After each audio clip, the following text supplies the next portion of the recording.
Hello दोस्तों, स्वागत है आप सभी का अपने यूट्यूब चैनल टीचिंग टर्नल पे। उम्मीद है स्वस्थ होंगे, मस्त होंगे और अच्छे से होंगे। देखिए, छठ पूजा बड़े ही धूमधाम से बीत गया है। अब हम लोग अपने मैटर पे आते हैं। आप सभी को छठ की ढेरों ढेर शुभकामनाएं। छठ मैया से प्रार्थना कि आप सभी सफल हो जाएं और जीवन में जिस लक्ष्य को प्राप्त करना चाहते हैं उस लक्ष्य को प्राप्त करें। देखिए, चलते हैं हम अपने मैटर की तरफ। हमारा मैटर है कि जो कल सुप्रीम कोर्ट ऑफ इंडिया जो कि नई दिल्ली में स्थित है, सर्वोच्च न्यायालय, उसका आदेश आया था। आप सभी लोगों ने आदेश तो जरूर पढ़ा होगा क्योंकि यह भर्ती प्रक्रिया से संबंधित आदेश था, तो आप लोगों ने जरूर पढ़ा होगा। देखिए, इसमें सबसे बड़ा मैटर क्या है उसको समझते हैं। सबसे पहले, सरकारी नौकरी की भर्ती प्रक्रिया को बीच में नहीं बदला जा सकता है, सुप्रीम कोर्ट ऑफ इंडिया का कहना है। ठीक है, देखिए, यह मैटर था राजस्थान का। उसमें कुछ 75 नंबर इत्यादि कुछ लाना था, जो कि पहले नहीं था, बाद में राज्य सरकार ने जोड़ दिया। तो सुप्रीम कोर्ट में 2013 की जो कि बेंच थी 3 जजों की, उसको ट्रांसफर करके 5 जजों के सीजेआई चंद्रचूड़ यानी चीफ जस्टिस ऑफ इंडिया के बेंच में यह मामला गया। ठीक है, 3 जजों की बेंच ने नहीं सुना, इसे 5 जजों में भेज दिया गया। 2013 में जो है कि पीठ ने जो है कि 3 जजों ने मंजूरी बनाम आंध्र प्रदेश राज्य सरकार मामले में मामले पर संदेह जताया, जिसको कि 3 जजों की पीठ ने 5 जजों को संविधान पीठ के पास भेज दिया। ठीक है, देखिए, मैटर समझते हैं। मैटर क्या है, सबसे पहले हमको मैटर समझना है। देखिए, 2013 में कुछ राजस्थान में भर्ती आई थी जिसमें कोई अर्हता नहीं था, लेकिन बाद में राज्य सरकार ने क्या किया कि 75 अंक लाना शायद अनिवार्य कर दिया।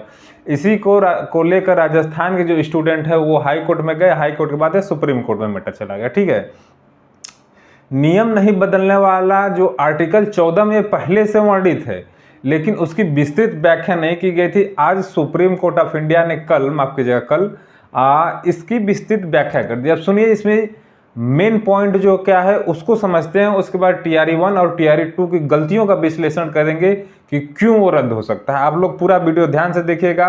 और आपसे निवेदन है मित्र कि जब वीडियो देख रहे हैं तो इसे लाइक, शेयर और सब्सक्राइब भी कर लें, क्योंकि पैसा नहीं लगता है सब्सक्राइब करने में, पहली बात। और दूसरी बात जो है कि जब आप देख ही रहे हैं तो लाइक कर दें, शेयर कर दें और सब्सक्राइब करना ना भूलें जब आप लोग देख रहे हैं तो। ठीक है, चलिए चलते हैं अपने बात पे। देखिए, इसमें जो निष्कर्ष क्या है सबसे पहले हम उसको देखते हैं। ठीक है, देखिए, भर्ती प्रक्रिया आवेदन मांगने से शुरू होती है और रिक्तियों को भरने के द्वारा समाप्त होती है। आप सभी जानते हैं, जब विज्ञापन निकलता है तो भर्ती प्रक्रिया शुरू हो जाती है, और जब नियुक्ति पत्र हो जाता है यानी उसकी रिक्तियां भर जाती है, नियुक्ति पत्र बांट दिया जाता है, तो वह भर्ती प्रक्रिया खत्म मानी जाती है। ठीक, पहला एकदम स्पष्ट सुप्रीम कोर्ट का कहना है। दूसरा, पात्रता नियमों को बीच में नहीं बदला जा सकता और यह केवल तभी किया जा सकता है जब मौजूदा नियम ऐसी निर्धारित करते हो। देखिए, सबसे इंपॉर्टेंट बात यही है कि बीच में पात्रता नियम को नहीं बदला जा सकता, चाहे कुछ भी हो। बदला कब जा सकता है, जब आप पहले से उसे लिखेंगे नहीं हम बदलेंगे। ये नहीं है कि आप लिख देंगे नहीं हम जो है कि अर्हता को बदल देंगे, तो आप जब मन करे जो मन करे सो बदलते रहे। नहीं, अगर जरूरी हो तो केवल तभी किया जा सकता है जब मौजूदा नियम में निर्धारित हो, जब जरूरी हो तब, वो भी अर्हता से लेकर नहीं। ठीक है, तीसरी बात, यहाँ तक कि भर्ती के नियमों को भी अनुच्छेद 14 समानता का अधिकार, अनुच्छेद 16 सार्वजनिक रोजगार में भेदभाव न करना के मानकों को पूरा करना होगा। नियम मनमाने नहीं होने चाहिए, अपने मन से नहीं कि नोटिस लगा दिए हो गए, ट्वीट कर दिया हो गया, ये नहीं होना चाहिए। ठीक है, तीसरी बात, चयन सूची में नियुक्ति किसी उम्मीदवार को रोजगार को पूर्ण अधिकार नहीं देती है, क्योंकि पूर्ण अधिकार नहीं देती लेकिन नियुक्ति पत्र मिलने के बाद हो जाता है। ठीक है, मंजूश्री निर्णय अच्छा कानून है और गलत नहीं है। अच्छा कानून बना है, गलत नहीं। देखिए, ये तो कोर्ट का मुख्य बातें मैं आपको लगा दूंगा, आप लोग देख लीजिएगा। तो देखिए, सबसे मतलब की बातें क्या है कि यह बीच में नियम नहीं बदला जा सकता है, लेकिन TRE 1 और TRE 2 में क्या हुआ कि यह रद्द हो सकता है। अब उस पर हम लोग चलते हैं। आप लोग सब्सक्राइब करें, शेयर करें यार, थोड़ा सपोर्ट करें हमें भी। ठीक है, मैं आप लोग को रिमाइंडर दे रहा हूँ, भूलिएगा नहीं। तो देखिए, मैं लगा दूंगा, आप लोग देख लीजिएगा। मैंने कुछ पॉइंट नोट किए हैं TRE 1 और TRE 2 से संबंधित। मैं उस पॉइंट को आप लोग को उस पर ध्यान आकर्षित करना चाहता हूँ कि ऐसा हुआ नहीं है लेकिन हो सकता है। मैं ये नहीं कर रहा हूँ कि रद्द हो जाएगा, लेकिन हो सकता है। देखिए, TRE 1 में करीब 1,79,000 के करीब वैकेंसी आई थी और TRE 2 में 1,20,000 करीब वैकेंसी आई थी। 30 मई 2023 के आसपास में वैकेंसी आई थी, नोटिफिकेशन विज्ञापन आया था। ठीक है, अब सबसे पहले TRE 1 की बात करते हैं कि TRE 1 रद्द क्यों हो सकता है। देखिए, आप लोगों को याद हो कि शुरू में जब यह भर्ती आई थी तो इसमें केवल बिहार के ही छात्रों के लिए भर्ती आई थी, लेकिन इस भर्ती में टीआरई 1 में सबसे पहला संशोधन क्या हुआ था, डोमिसाइल हटाई गई थी।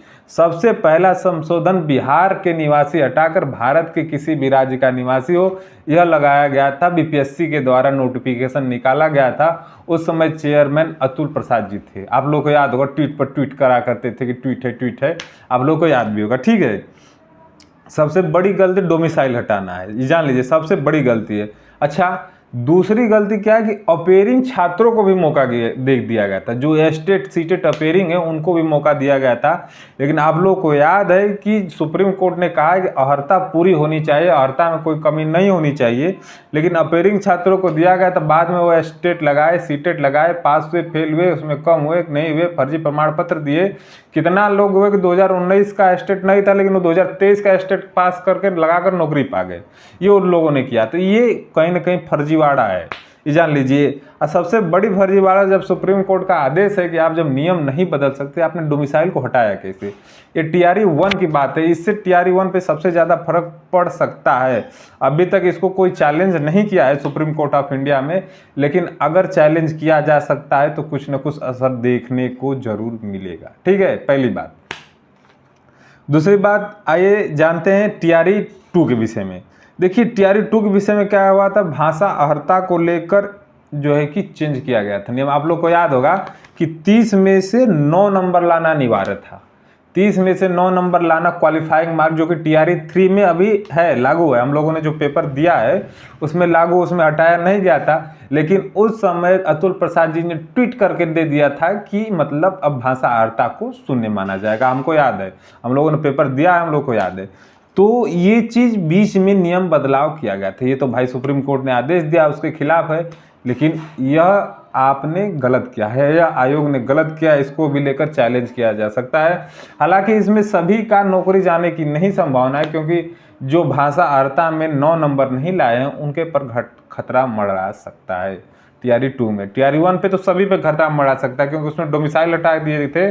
तो जो बिहार के निवासी है वो तो बच सकते हैं, लेकिन जो अदर स्टेट के हैं उन पे खतरा बिल्कुल 100% मंडरा सकता है, अगर कोई चैलेंज करे तब। ठीक है, देखिए निष्कर्ष क्या निकला। मेरे कहने का इस पूरी बात का सारभूत तरीका क्या है कि ये बहाली रद्द हो सकती है, लेकिन ऐसा होने का चांस कम है। इसका कारण क्या है कि भाई हमारे मुखिया जो हैं, प्रदेश के माननीय मुख्यमंत्री श्री नीतीश कुमार जी उस समय प्रधानमंत्री बन रहे थे, उनको जल्दी थी, इसलिए उन्होंने सभी को अलाउ कर दिया।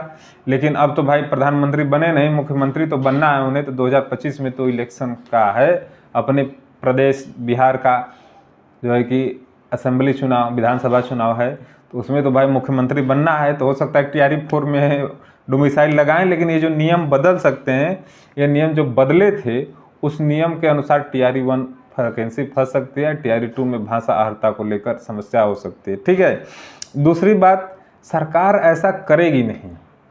अगर अभी देखिए उत्तर प्रदेश में 69,000 वैकेंसी पे कुछ मैटर फंसा है आरक्षण को लेकर, तो सरकार उन शिक्षकों को बाहर नहीं निकाल रही। योगी सरकार उस शिक्षकों को जो है कि अभी कुछ मैटर गया सुप्रीम कोर्ट में, आरक्षण से संबंधित कुछ मैटर था, उन्होंने नियुक्ति में कुछ कर दिया था, मतलब जनरल में ओबीसी को नियुक्ति नहीं दिया था, जबकि नियम यह है कि अगर ओबीसी कैटेगरी के, एससी कैटेगरी के बढ़िया कैंडिडेट हैं तो जनरल में जाकर नियुक्ति पा सकते हैं। चाहे कुछ मैटर है, सुप्रीम कोर्ट में गया है वो भी।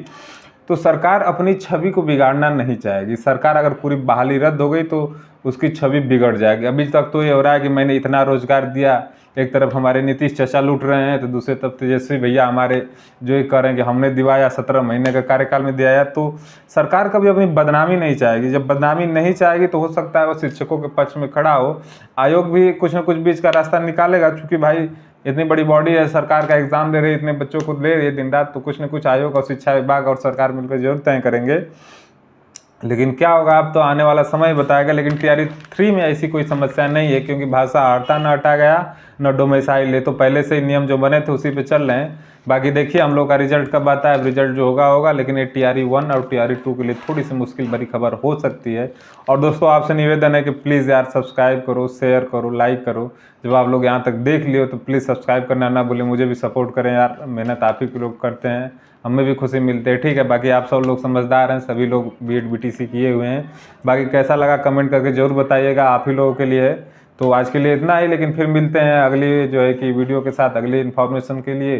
तब तक के लिए आप सभी को जय हिंद, धन्यवाद, नमस्कार, जय हिंद।